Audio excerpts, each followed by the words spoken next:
I don't know how it feels to have your son to be lost. I don't. But and I could only imagine how hard it could be for you. And I know if it was me, I know how my family would feel. And I know it may not help or bring him back in any way. But I am sorry for what I have done. Is there anything else you'd like to say, Kyle? No, sir. Okay. Kendra, the witness. You may step down. Welcome to Inside Evil Interrogations, where we unravel the psychological dynamics behind real-life crimes and delve deep into the minds of those involved. Make sure to subscribe for more in-depth analysis of high-profile cases. Today, we explore the chilling interrogation of Kyle Hooper, who, along with his sister Amber Wright and other accomplices, brutally murdered poor Seth Jackson. Lured under false pretenses to a home, Seth was beaten, shot, and his body burned in a fire. This interrogation sheds light on the disturbing events leading to the crime and reveals the unraveling of a calculated murder plot. The interrogation begins with detectives setting the stage for Kyle's statement. Initially, Kyle adopts a calm yet defensive demeanor, attempting to downplay his involvement. He admits to being present during the murder, but emphasizes that he didn't want anything to happen. Detectives apply a strategic mix of empathy and pressure, highlighting Kyle's potential to provide the truth. Forensic analysis identifies this stage as critical for establishing rapport, as Kyle's youth and nervousness make him susceptible to influence. The groundwork is laid for him to reveal deeper details. Have a seat right there. Alright. I got a few questions. What we're finding really hard to believe is, first of all, where did the bleach come from? Because we all know there wasn't no bleach in that house. Well, that's what I thought it was, for real. No lies, no nothing. That's what I thought it was. Oh, it was bleach. Everybody said it smelled like bleach. No, that's right. Literally, the bleach. I thought it was already at the house. So, did you go anywhere and get bleach? No, ma'am. I haven't had no money until yesterday. That's when I got my paycheck. Okay. Did you know if Michael went anywhere and got bleach? He hasn't left the house as far as I knew. Hooper would not know what cleaning products are typically kept at Charlie Ely's house. After Jackson's death, events became chaotic, and the group did not stay in each other's sight at all times. It is possible that Hooper missed Bargo leaving to buy the bleach. They made me spill everything out. I had to. I had no choice. I didn't clean up anything, and he keeps asking me, did you clean up anything? I was like, no, I've been in my room. That's what I told him. And I'm like, me and Amber have been in the room. We didn't see blood. We didn't see anything. No, I told her I cleaned because she knows I cleaned it. Well, I told her that too. I wasn't going to do that. Did you tell her I cleaned the floor? Well, I told her. I told her I only cleaned the door. I told her every single detail that I know, and I don't know about the bleach situation. They kept on asking me. They kept asking me where the bleach came from. I was like, I don't know. She's like, you're lying to me. I was like, I really don't know where the bleach came from. I told her the same exact thing. I didn't know. When I got to that house, when I started living there, that bleach was there. As far as I knew. She was like, does your mom know about this? I can say it was burnt all screwed. Another thing that we're kind of concerned about, did he leave the house that night at all? I'm not sure. I mean, I did fall asleep between any of the times, but I have woke up. But he was after there. He shot him, what did he do exactly? Right after he shot him, what did he do? He grabbed the body and he hurried up and dragged it into the bathroom. Okay. So you saw him dragging it into the bathroom? Yes, Did you see him put it in the tub? Didn't really see him put it in the tub because I was out, but I did come back in and I was seeing him put it into the bag. Excuse me. Detective Stroop, I need you to step off for a second. Excuse me.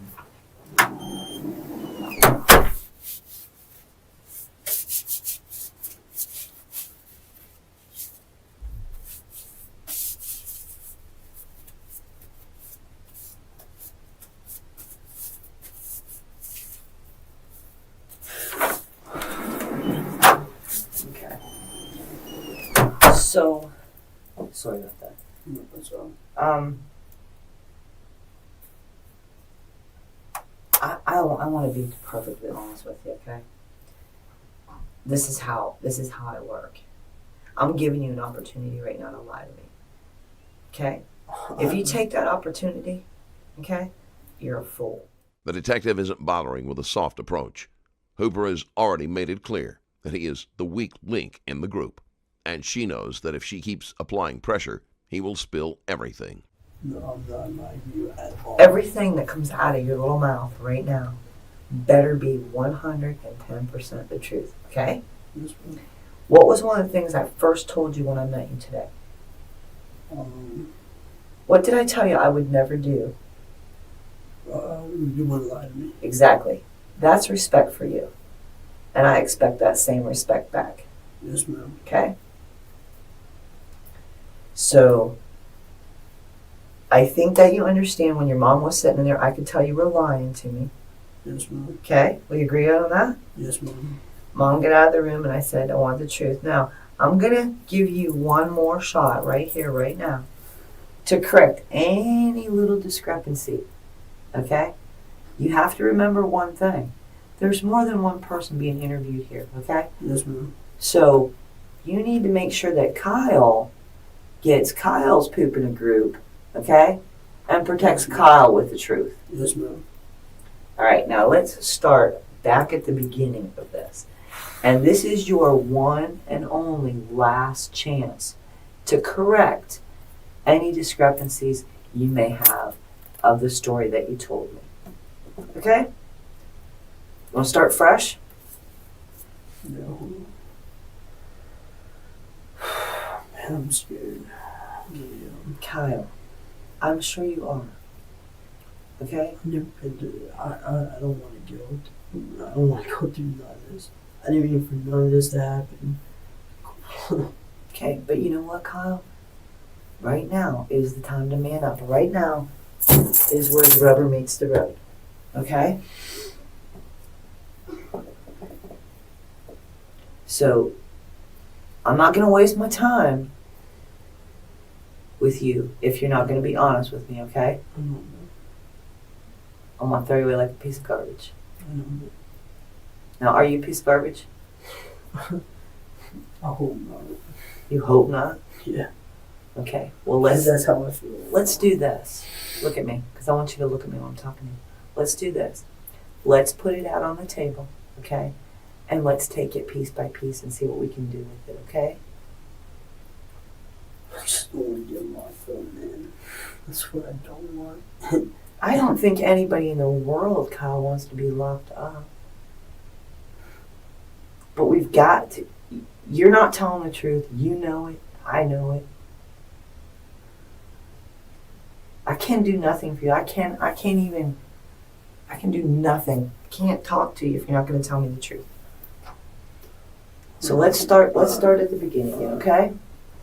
Just you and I here, just start at the beginning. Tell me what really happened. Alright, I get off work Sunday night. Okay. My stepdad, James, my mom's ex. That's your mom, Tracy Wright's ex, Yeah. James, right? He dropped me off. He dropped He you dropped off. me off at Charlie's. Okay. And me and him were talking because I just got done yelling at my mom. It was all aggravated. For what? Because I sold my laptop and I had paid Charlie. I sold my laptop. She was mad about it. You sold your laptop to what, pay Charlie like rent or whatever you owed her? Yeah. And my mom was mad about it, and Okay. I was upset. And,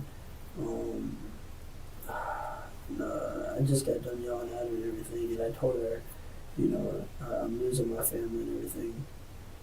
And You told who you're losing? my mom. Okay. I'm losing my family. I'm losing everything, and What do you Why? gotta explain that to me. What do you mean you're losing your family? why? Because I mean, it's like every time I turn around, there's something's going on, something's happening. Like what kind of stuff? Tell me. Like I'm always arguing with my dad. My dad and I are. I mean, we weren't on talking terms until yesterday, really. Okay. And it's just in the last couple of weeks, I've had so much things on my mind. I don't know. Okay, so your dad picks you up at work. Yeah, James picks me up. Now James is not your biological father. No. Okay. And, Is that the one you said that you were just now on speaking terms with? Is James? No, that's my Okay. actual dad. Okay, so your biological The father one you my just mom's with now. Well, he drops me off. All right. Well, we got this kid that comes over. His name's Brandon. He plays the guitar. Brandon Yeah, his name's Brandon. He plays guitar. He's got long hair. He's in a band and stuff like that. that comes over to Charlie's house. Yeah, you know, he plays guitar, and well, he was out there playing guitar and stuff like that out in the front yard and everything. And then Mike, he was like getting all into it. He went in the house. I guess he was snorting some pills or whatever. He was. What kind of pills? I'm not. Kyle begins recounting the events, describing how the group plotted to lure Seth to the house under the pretense of reconciliation with Amber. He reluctantly admits to striking Seth with a stick, but insists his involvement was limited. Kyle's tone shifts as detectives confront him with inconsistencies, and he starts to falter under their questioning. Forensic experts would note Kyle's attempt to justify his actions by blaming external influences, such as peer pressure from Michael Bargo and Amber Wright. This tactic reflects a classic attempt to deflect personal responsibility while gradually admitting more involvement. Where'd he get him?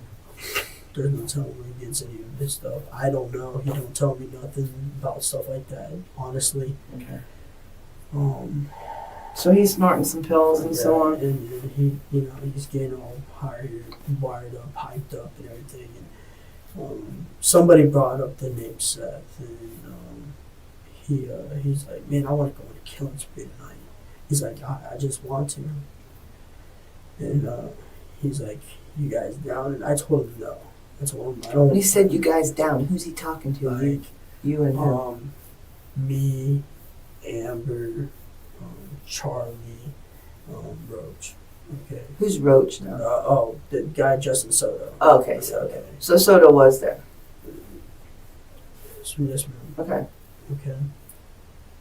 And we were all talking. We were all talking about it. I told him I didn't want to do it or whatever. And he was like, come on. Was he talking about killing? Was he talking about killing Seth? Pretty much, because he was like, man, because he's like, all you gotta do is find him, get him on the way down here, and everything like that. And he didn't want Amber to call him off of the phone or text him. He didn't want nothing to have her or Charlie to have nothing to do with it. Well, Amber decided, and she agreed to it. And I don't know. I went along with it, or whatever. But I didn't think he was gonna do it. So what did Mike tell Amber to do? That I really, to be honest with you, I don't know. I was on the side of the house, but I come back and she's talking about meeting him up over at Beverly Hills Estates, whatever, and I'm walking him back down to the house. Bargo, Wright, and Ely agreed that Wright and Ely would lure Jackson to the house by pretending that Wright wanted to reconcile and go back to being in a romantic relationship with Jackson. Take a deep breath. You're doing really well. It's about time. So, I mean, It's okay. So let me just try to recap where we're at so far. You've got Brandon. What's Brandon's last name? I don't know. I hardly know the kid. Where does he live? I don't know. I know he drives around the creek. But he was gone. He left. He was... Okay, but when you come home from work, Brandon's playing guitar in the front yard. He showed up, and he was wanting to play guitar and everything. Okay. So he was playing guitar. Okay, let me restart this. Okay, I come up. James was there and everything like that. We would listen to him play guitar or whatever. James, right? Yeah, James was still there. It was okay. James, Brandon, my sister, Charlie, Mike, and I, and Justin. Okay. We were all there. Well, he kept Mike. Like I said, he was doing the pills whenever you went in the house, and he'd come back. And Anybody else doing pills with him? Honestly. No, I don't really. I mean, I have a couple times, but I really don't. And he come back outside, and everybody was still out there. And then Brandon's like, "Man, I'm gonna go. All right, I gotta go home. It's time for my mom. She wants me." So he left. Okay. And then Mike was all hyped up and everything, man. He was like, "Listen, I want to do this. I want to do what? He's like, I want to go on a killing spree tonight, man." And I was like, "Yeah, I really don't want nothing to do with it." And he turned to everybody. He's like, "Man, I want to. And I'm like, What did he explain as a killing spree? Like he wanted, like I said, he wanted 8 bodies by the end of the week. And I mean, I really hated Seth. And there was time, because my ex-girlfriend, I found him in the bed with my ex-girlfriend, and I really didn't like that, and I loved her. And but I really didn't want to go out and kill the kid. It wasn't my intention. And he come, all right. Mm-hmm. Well, Mike was talking about it. He's like, "Listen," he's like, "I'll do it." And believe it or not, Amber wanted it done. Amber don't want nothing to do with him. Amber wanted him dead and gone. He They say that we're all going in. Huh? They're gonna say we're all going in. I don't know how to And she was like, "So, you guys plan to murder an innocent kid?" An innocent kid. No, he's not innocent. No, that kid's been talking about shooting us. And he's been. Nobody told her that, did we? Nobody told her. I'll tell her when she gets back here. Mom's gonna hate us. Yeah, imagine how my family is gonna feel. Mom already does hate us. She's not gonna hate it. She just sad that. I need my mom and mom here. I'm scared. I miss Joey. Listen. I'm not gonna be able to see Joey. He's gonna leave me. No, listen. You put this detective in here, and we're all 3 going to talk to him. You understand me?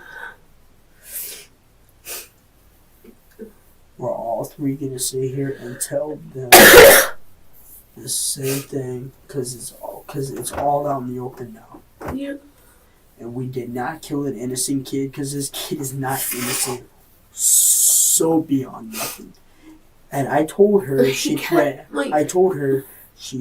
he threatened to burn my house, to kill my family. I told him that. What'd she say? Because she never told me. That's why she didn't tell me it was an innocent kid. That's why. So, when did she tell you this? When she pulled me in the room next door. And So you guys have been together the I was whole coming out. time, right before I walked back. I haven't seen nobody since the first time I've seen anybody. You really did. So there was the talk about you wanted him dead and Mike agreed to do it for you? This was a while back, but this was in the same day, and I wanted him dead, but I didn't want to do it, and I didn't want nothing to happen over at Charlie's house. I said, "You can do it on your own," basically. How long ago did that conversation take place, before Sunday? Probably about after that fight over in my front yard, in the front of my yard, a couple of days after that. So you're talking about Friday? No, this was like like a month or so before this. So a month or so before this, you and Amber and Mike are talking about killing Seth? No. No. I wanted him dead, but I didn't want to do it, and I didn't want nothing to be a part of it. I didn't want nothing. And Mike said he would do it. But Mike said he would do it. So you talked to Mike he kept about on it. saying, "Man, I'll take the blame for it. I'll take the blame for everything. I'll do it. I'll do everything. I'll take the blame if the cops ask you if anything. I'll take the blame. I have nothing to lose." And I was like, I still don't want another part of it. And now we're going back on the day that I got off work. Back on Sunday. You know, we're going back on that day now. Okay. And he's like, all right. I told him, all right, it's whatever, man. I So he can't- says, I feel like going on a killing spree. and I tell him it's whatever. And Amber agreed to it. Everybody was agreed to it. So did Soto agree? Huh? Soto? Roach? Everybody agreed. He Like I agreed? said, everybody agreed. Amber agreed? Mm-hmm. And Jay, Charlie agreed? Mm-hmm. Mike said he would do it, and you agreed. So there's 5 people. Yes, ma'am. Okay. Oh my God, man. It's okay. You're doing fine, though. You're doing okay. And So what did you guys agree to do? What was the okay, plan? well, I walked onto the side of the house. Amber wanted to talk to. Mike wanted to talk to Amber or whatever. And then all of a sudden, Amber got on the phone with Seth. He's like, it's better to call than text because they can trace back text. And I was like, and I guess Amber agreed to it or whatever. Whose phone did Amber use to call? I think she used her phone. Okay. So she called Seth. Yes, ma'am. Uh-huh. And we walk up there to Beverly Hills Estate. Well, this was later on, like a few hours later. Everything was agreed, everything. So wait a second now. Hold on, because you gotta take me through it slow, because I have to be able to explain it too. So you guys are all there at the house. You decide that tonight's the night Seth dies. Basically? Okay. And the deal was that Mike would be the one that kills him? Or were you supposed to kill him and Mike was going to take the blame? Mike was supposed to do everything. Mike's supposed to do everything. And Amber's just supposed to lure him to the house? Basically. Okay. What you say basically, what was Amber's role? What was she supposed to do? Just to get him to the house. That was it. Just to get him to the house. So Amber calls him.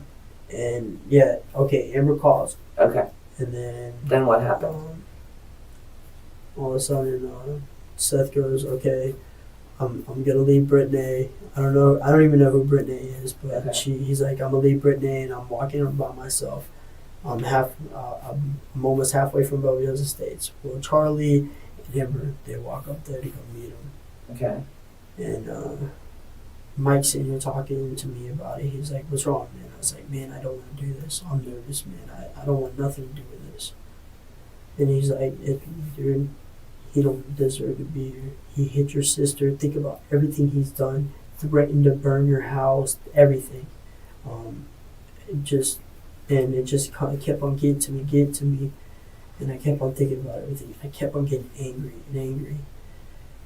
And then it was supposed to be planned that when he come in the house, Roach was supposed to be sitting on the couch. He was supposed to sit next to him. And Roach had a stick. I had a stick.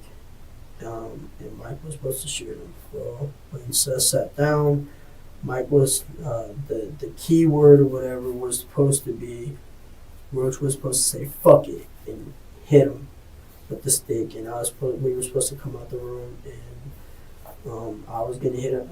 I was gonna hit him, and he wanted him knocked out. Mike wanted him knocked out, but it didn't work that way. Nothing went as planned. Nothing. Seth come in. Me and Mike were in the room. Detectives escalate the pressure, confronting Kyle with graphic details of Seth's murder, including his beating, shooting, and the disposal of his body. Kyle becomes visibly distressed, admitting he helped move Seth's body, but claiming he was scared and following orders. He reluctantly acknowledges Bargo's leadership role in the crime. This phase underscores Kyle's struggle between preserving his narrative and facing the overwhelming evidence. His fragmented admissions and emotional distress are consistent with a suspect attempting to minimize their role while conceding unavoidable facts. You and Mike were in Mike's room? Yeah, we were in his room. Okay. And supposedly Amber and Charlie told Seth that nobody was at the house.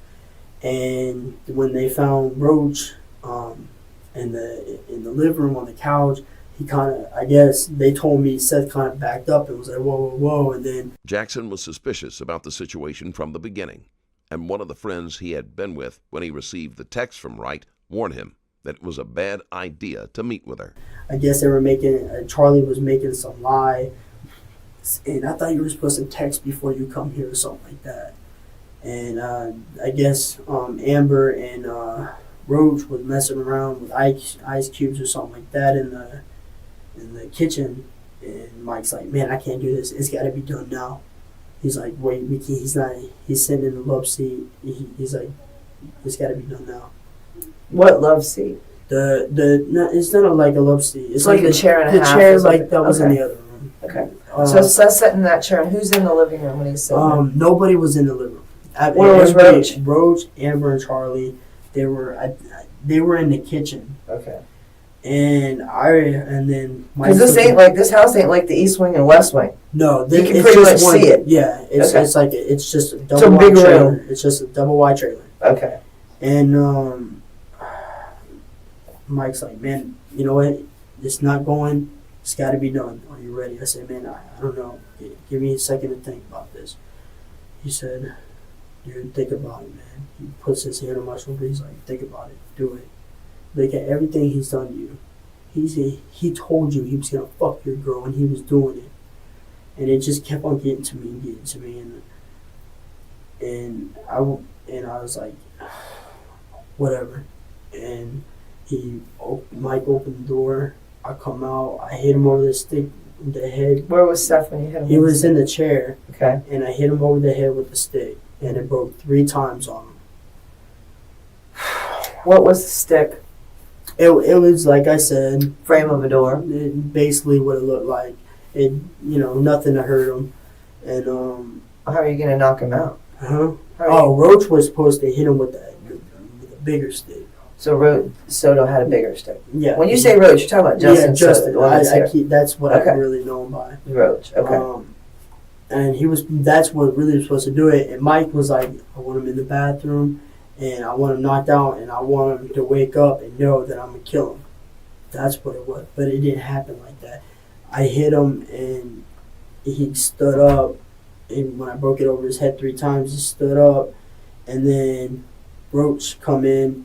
And then he hit him with his stick, and then he was trying to go through the kitchen, and Mike shot him in the back twice with a gun. Okay. And then he was still trying to go out. The front door, and Mike just kept on shooting him. I kept on telling Mike, I was like, "Stop it! Let him go!" And he just kept on shooting him. And he goes out the house, and Roach grabs him like this. And Seth on the ground and has him choked, and I don't know what he did to his knee, but he kind of messed up his knee, and Roach rolled over. Who messed up his knee? Roach, okay. Soto, and he rolled over, and Mike come up and shot him in the head, and that's when it was over. The shot to the face is what ultimately killed Jackson, although Bargo continued to shoot and beat the body.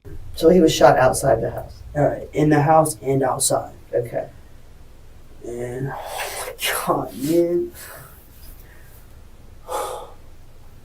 And come back into, and then I was like, Mike's like, man, grab him, you gotta grab him, Kyle. We can't have nobody. We gotta grab him. And I was scared. I was freaking out, and I'm like, okay. And I grabbed him, and I pulled him up the stairs, and grabbed who?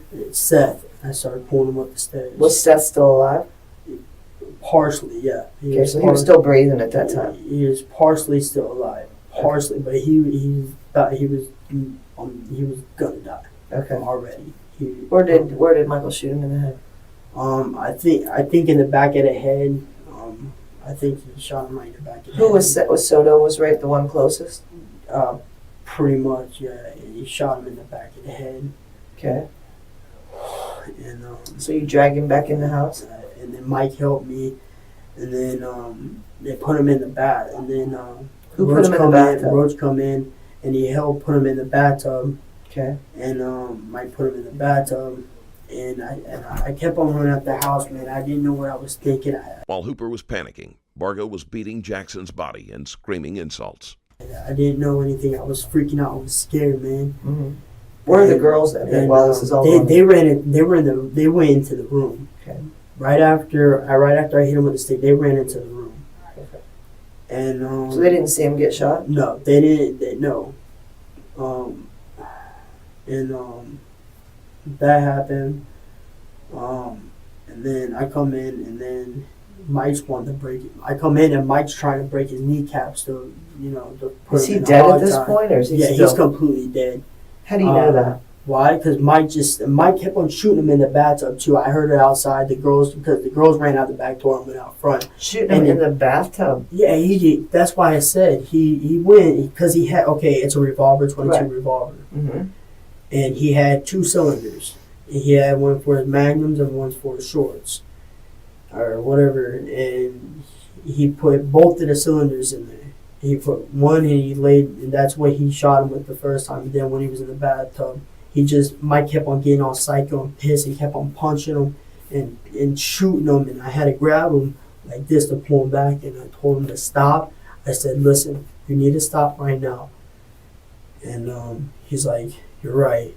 And I let him go. So are there holes in the bathtub? He completely shot set. I mean, I didn't see no holes or nothing. They were shot set. 22. 22. Okay. 22 revolver. It's all black. Where's it at right now? It's under the house in the air duct. He said like a few feet to the left when you come out the bathroom. It's a few feet to the left, something like that. And So do I have to pick up the floor to get to it, or what? no, there's an air duct. So just pick up the vent and feel it? Pick up the vent, you drag the air duct, the tube, and pull it back, and there's a slit where he was originally supposed to roll into it. There was nothing really supposed to be hidden there. He was the only one that was supposed to be hidden there if cops come up for him being for His warrant. his warrant out for his arrest or something like that. That's what that was originally was for. Okay. Well, he threw the gun in there and everything. That's where the gun's at right now. That's where the gun Where is are the supposed to be sticks at right now. that you guys? Everything got burnt. Everything. The bleach, and like I said, the bleach was at the house that I knew of, and everybody kept on talking about bleach, cleaning the floors and everything. So we all just started freaking out. And, Who all cleaned the floors? me, Amber, Roach tried to, but he was sitting on the couch with his knee, putting ice on it and stuff like that. I tried helping him pop it or whatever, and but it was me, Parsley, Roach, Amber. I don't know what Charlie was doing. I think she was still in the room. And then I tried helping him clean the bathtub or whatever, and then they put the body into the and then that's when I walked out, and then I was coming back in, and that's when Mike had his kneecap, had his leg pulled out like this with something in his hand, something hard, trying to break his kneecap. What would he have in his hand? I don't. It looked like it was wooden, kind of. I really don't know. It was kind of rounded, but he was trying to break his kneecap with it, and eventually. Kyle reveals the group's actions after the murder, including attempts to clean the scene and burn Seth's body in a fire pit. He describes his fear of Bargo and insists that he had no choice but to participate. Detectives exploit Kyle's fear and guilt, pushing him to admit more details about his role in the crime. Forensic analysis highlights Kyle's reliance on a fear of the ringleader narrative. While his emotional responses suggest genuine regret, his consistent downplaying of his involvement raises questions about the full extent of his accountability. He did, and he put his legs behind his back, Mm-hmm. and then he hog-tied him, and then he put him in the bag. In what bag? The like I said, that Sleeping the bag. sleeping bag. Okay, then what do you do? Okay, and then Where's then he Seth started. at now? And Seth, he's in the bag. Where's the bag at? Everything got burned. Everything got through into that rock cord. Okay. No, I don't know how we got there. I don't know any of that. Now, hold on. honestly. Back up. So you guys put him in a sleeping bag. Yes, ma'am. What do you use to start the fire out back? This is not my first burn body case, so. Yeah, I know. He before all of it started happening, he was sitting there plotting and planning, and he said, "I need these coals really, really hot." So he just started grabbing branches and everything, and he started throwing it into the fire. Who else helped him get branches to throw in? You and who? I helped him. Roach helped him. That was basically it. The girls? No, they were in the house. So you guys got this real hot fire pit going. And then we got it starting to go right. Well, we had these 2 tires. The tires, now the rubber was supposed to, I guess what Mike said was supposed to overdo the smell of the burnt body, something like that. Mm-hmm. So Where'd you get the tires? the tires were already in the front yard. They come off of some car or something. It was a small tire and then kind of larger tire, like a regular sized car tire. Mm-hmm. And So what did you guys do? Put the body in there and put the tires over it, or what? I didn't throw the body in there. I was still in the house cleaning. Burning Jackson's body had always been part of the plan, but the teens discovered that planning a murder was very different from actually following through with the physical act. Things do not go exactly as planned, and fear of discovery increases the odds that mistakes will be made.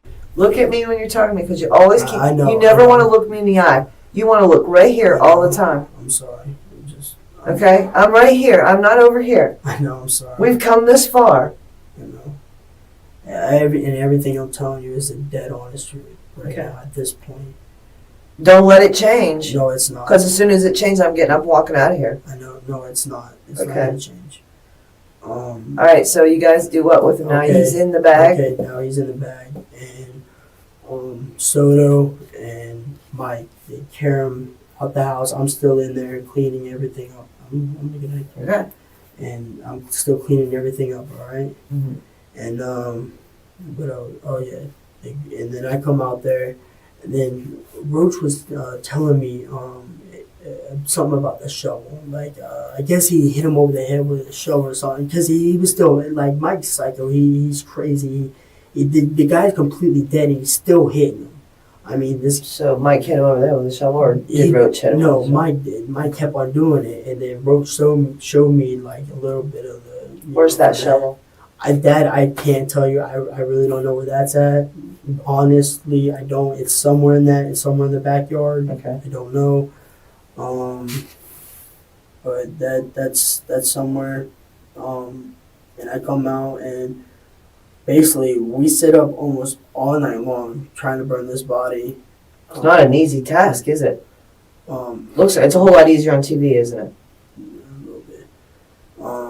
And I started getting tired. I'm like, man, I gotta go to work tomorrow, man. I'm gotta go to bed. I'm freaking out. Who was sitting outside throwing wood on there trying to burn this body? Mike and Soto. Margot stayed with the body throughout the night, long after the others had given up. And she was like, was there a fire at any point in time? And I was like, yeah, sometime late at night there was a fire. I said that I peeked out the window because I was scared to do anything else. And I saw a fire. She was like, did you put any wood on it? Did you put any of the stuff on it? Did you throw anything in it? And I was like, no, because I didn't. I know. I told him that too. I And never said she you did was like, anything. you're lying to me. I was like, I didn't put anything of sus Yeah, in they've there. been saying that we did everything. I feel Like, they've been saying, you're lying, and you And helped they're do gonna this, do- you helped and do they're that. gonna- No, I didn't. And they're gonna do that to you to make you crack, to make you say shit.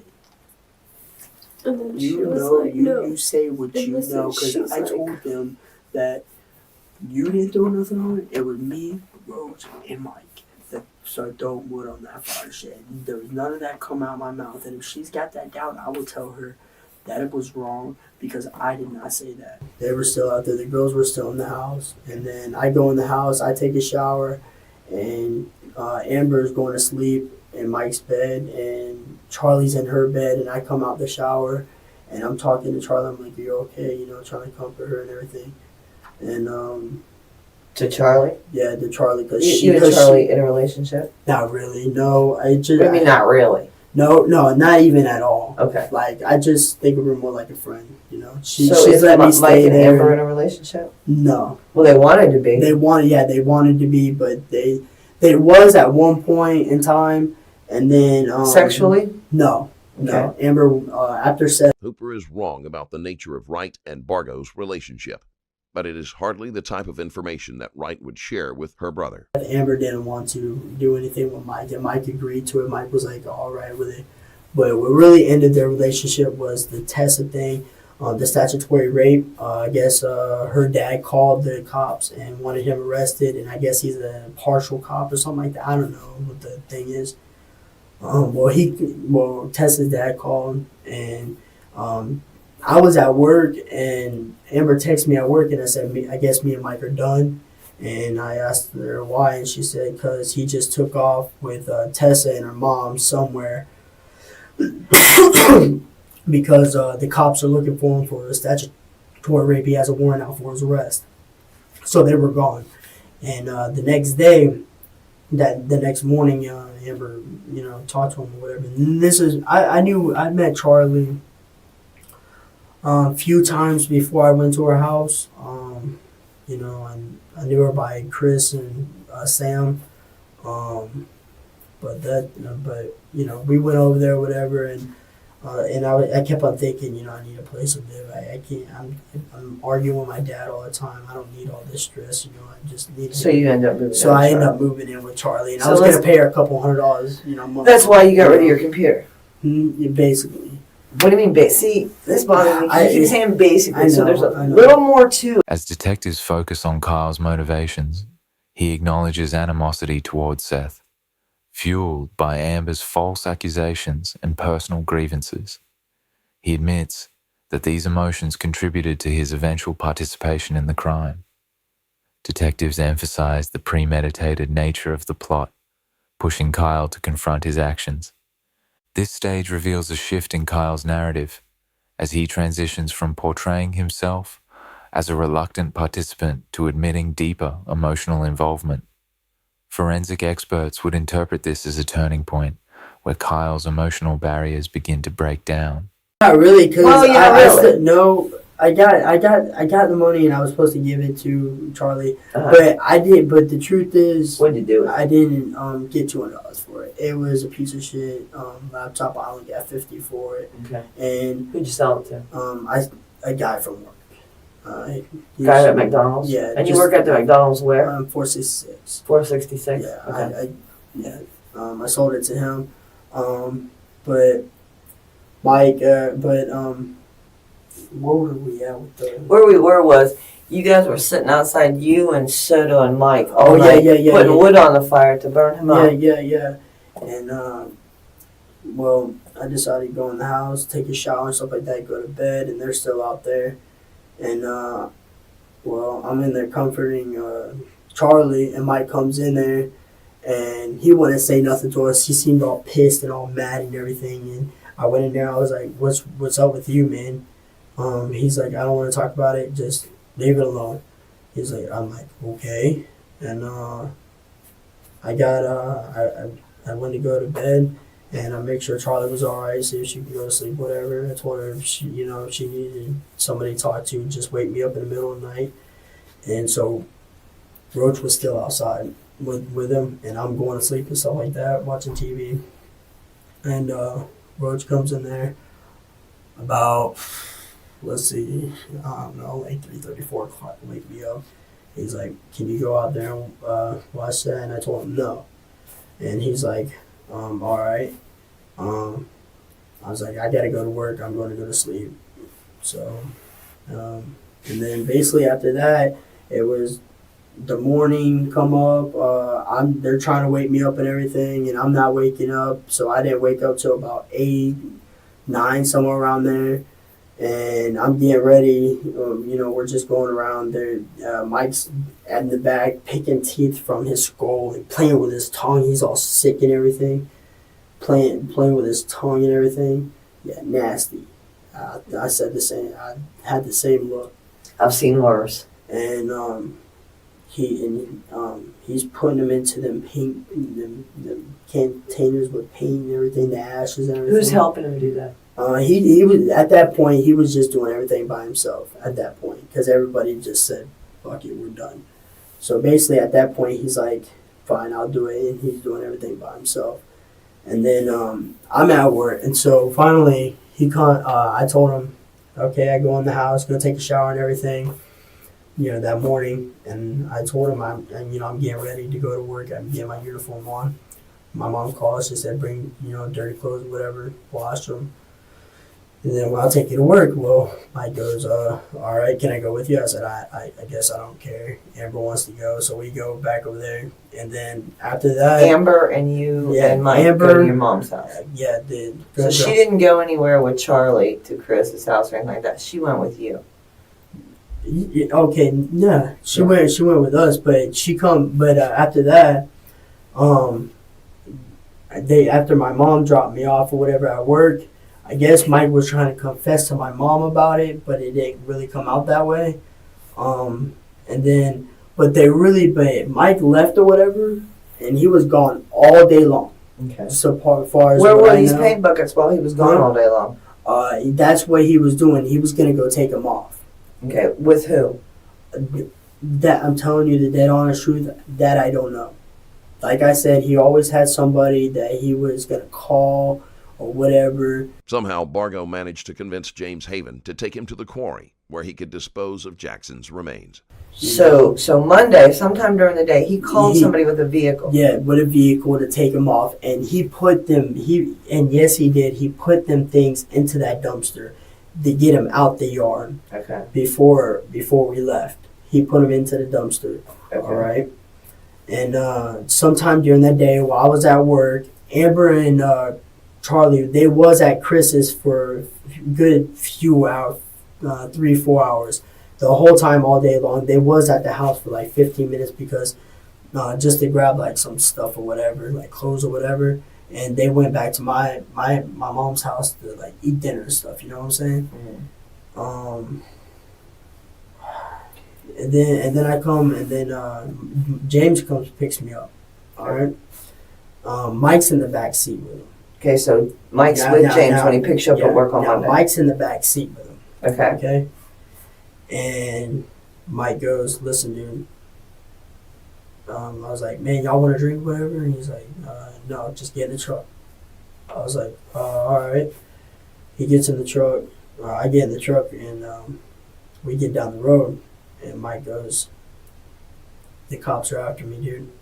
Kyle becomes increasingly emotional as the weight of the crime and its consequences sink in. Detectives highlight the devastating impact of the murder on Seth's family and Kyle's own life. He breaks down, expressing remorse and fear of imprisonment, but continues to rationalize his actions as driven by external pressures. Forensic analysis identifies this phase as the culmination of the interrogation, where Kyle's narrative collapses under the weight of evidence and emotional strain. His admissions reflect both genuine regret and an attempt to mitigate his legal consequences. I was like, "What are you talking about?" They know. Somebody said they heard a firecracker or something like a pop, and somebody said it was me, and I shot Seth, and now I gotta go. I gotta get out of town. He said this in front of James? Yes. He said this in front of James. And James wasn't there that night at all. Because James decided, Mike asked him if he wanted to stay, and James sat there and he was like, "I'm tired." This is your mother's current husband? Yeah. Okay, did he know about the plan? He knew about it? No, not really. He knew bits and parts about it, because he kept on, I don't know what the thing was. He really didn't know the whole thing, honestly. He didn't really want to know he knew, overall what he knew was Mike was going to shoot him. Haven overheard the conversation about what the teens planned to do to Jackson, but it made him uncomfortable, and he left. So your mother's current husband knew that Mike was going to shoot him? Mike was going to shoot him. Okay. And Well, when But they he paid- just didn't get into the intricate part of planning. He just knew it was going to happen. He just knew what was How gonna did happen. he know it was going to happen? Because we were out there when we were throwing everything into the fire and everything. We were talking about it or whatever, and then that's when it comes the conversation about because James really hates my dad. My dad beat the hell out of him a long time ago when they split up the first time, and I guess James has lost everything, and I guess he was like, I don't care no more or whatever. And then Mike was talking about killing my dad. Okay. And, Was James there while you guys were feeding the fire stuff? Yeah. He was there at that point. He was there then. But he decided to leave about, I don't really know the whole time. So he left just after Seth was shot? No, he wasn't even there. Okay, so He left way before that, like when we first started building the fire. Yeah, he left. But he and Mike, he knew because Mike told him you guys were going to kill Seth.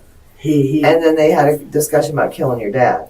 Yeah, but James was like, man, I've lost everything. He's like, I don't care no more about him. He's like, your mom and your dad has sold everything in the house that was mine. I don't give a fuck if he's dead or not. I don't care. What do I have to lose? Is your mother back with your father now? Yes, ma'am. Okay. So that's what I'm not understanding. Your mother is now back with your father, and James is out. Yeah, he's been out for like a year now, straight. Okay. So now James is like obsessed with my mom. Okay. Truly. And they were talking about it, whatever. And Mike was like, listen, I can kill your dad. I was like, what? He's like, if it's up to you, because I know you and him has been having a fallout. And I said, no. I don't. I know me and him has been having a fallout, but I don't want nothing. I was like, no, don't do it. I was like, no, you don't need to. Why not? Why? Yeah, why not? You guys are now getting along. James is your friend. Because it's my dad. I still love him. Okay. That's why. Okay. And James, he's there. You know, he picked me up from work. I mean, I love the guy and all. You know, he has been there. He's helped me out a lot. But I'm not gonna go out and have my dad dead. I love the man. I mean, no matter everybody. So James tells Mike, you know what? Everything's gone. Yeah, I'm done. But then I don't know. I don't know what James is thinking now. He, whatever. I don't think he's gonna do anything because he's just that type of guy. You think James would kill your dad himself? No. I know James way too well. He's too. How can a coward, more or less. He's deadly scared of my dad. He won't go nowhere near my dad. He don't even want to live near him. Okay. You know? So you go to work, James picks you up, brings you back, and Mike's with him Monday night? Yeah. And Mike's with him. It's about 6 o'clock. Mm-hmm. Then we get down the road, and I have Mike give me a carton of cigarettes. And then Mike goes, they got stolen and at James's truck, right? And then Mike told me, and then I was like, yeah, and what else? And then Mike told me that the cops are looking for him and everything else. And the cops were looking for him, and he said, I have to get out of town. And he kept on asking me for $100 because I just got my paycheck. He asked me for $100 to get out of town. $100. Well, I told him no. I didn't give him $100. I didn't give him a jack squat. I wasn't going to. I was going to help him get out of town. I said, no, you need to figure out yourself. You need to go tell your dad. And that's when he told me, he's like, well, I'm getting out of town somehow, some way. I was like, you know what, just drop me off at a quickie and I'll walk to my house. Fuck it. He's like, well, when you're going by my grandma's house, can you go tell my dad? So I went and I told his dad. So he stayed in the truck with James? Huh? Yeah, and after that. And you got out? And after that, I don't know what happened after that. I haven't heard from him. Kyle Hooper's interrogation reveals a disturbing combination of youthful vulnerability and calculated participation in a heinous crime. Through strategic questioning and emotional pressure, detectives unravel his narrative, exposing the influence of peer pressure and personal grievances. While Kyle attempts to minimize his role, his eventual admissions underscore the premeditated and brutal nature of Seth Jackson's murder. For more gripping interrogations and in-depth analyses, subscribe to Inside Evil Interrogations. Stay tuned as we continue to explore the darkest corners of human psychology. know where he's at? I haven't Have you talked talked to to James. James? I don't have no contact with James yet. Where does James live? He's with his uncle for right now. He's trying to find another place to live because his uncle is Where does trying. his uncle live? Over there by the flea market, Market of Marion in Bellevue. Across the street from there, the Bellevue Ridge Estates or Bellevue something, Ridge Estates. something like that. Do Yeah. you know how to get there? I don't know exactly where he lives because I don't know his uncle that well. So I've really never been there, and his uncle really don't like me. What's his uncle's name? See, I know him. Do you know what the house looks like? It's a white trailer. I know it's fenced in. I know that I've been there one time before, and that was it. It was like night, and that's just because James needed to get clothes, and he was gonna sleep in his truck because. Do you think that James helped Michael Mike, during the day get rid of the paint buckets? He might have. Why do you keep telling me? Why do you keep saying? See, again? that's what I'm saying. I don't know. I don't know. You don't know for sure where he's at. Yeah, I did see. That's what I'm saying. I don't for sure know about it. But Mike kept talking about a place. Yeah, the rock quarry By Gander Mountain. By Gander Mountain. That's what I that I don't know if James helped him or not. I don't know if he had somebody else help Mike. Or I mean, if well, Mike gosh, had he somebody. was with James. He was with James when he picked you up. Yeah. James was with him, so. Well, is it possible? Possible. I don't know. Okay.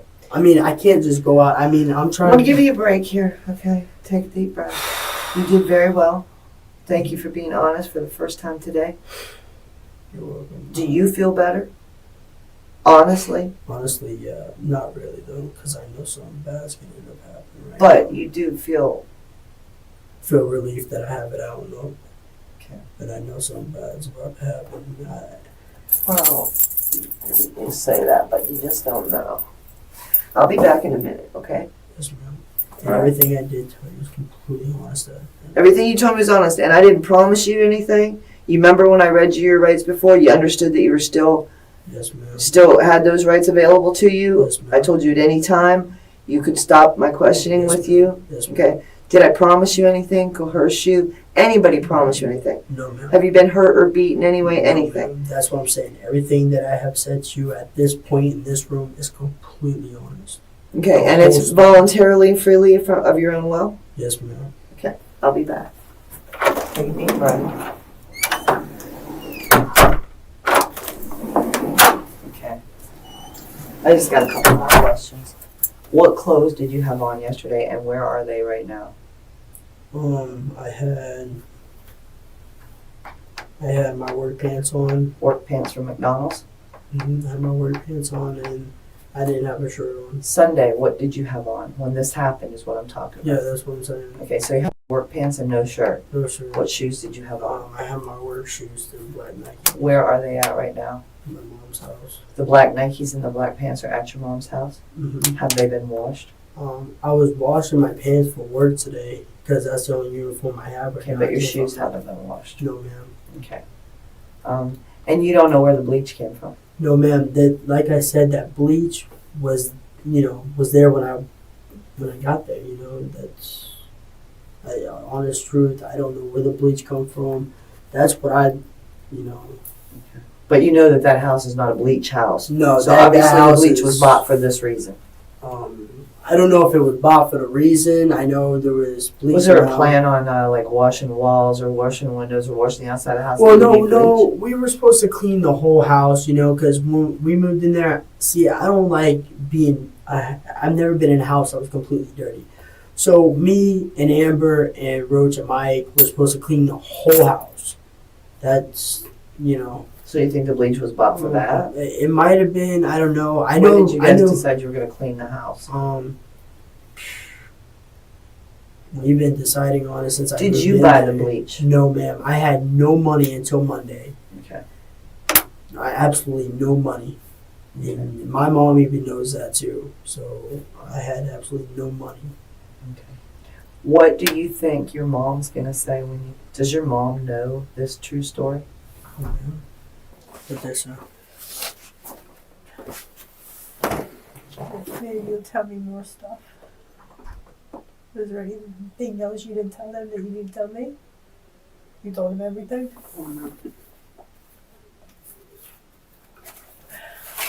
No, nothing.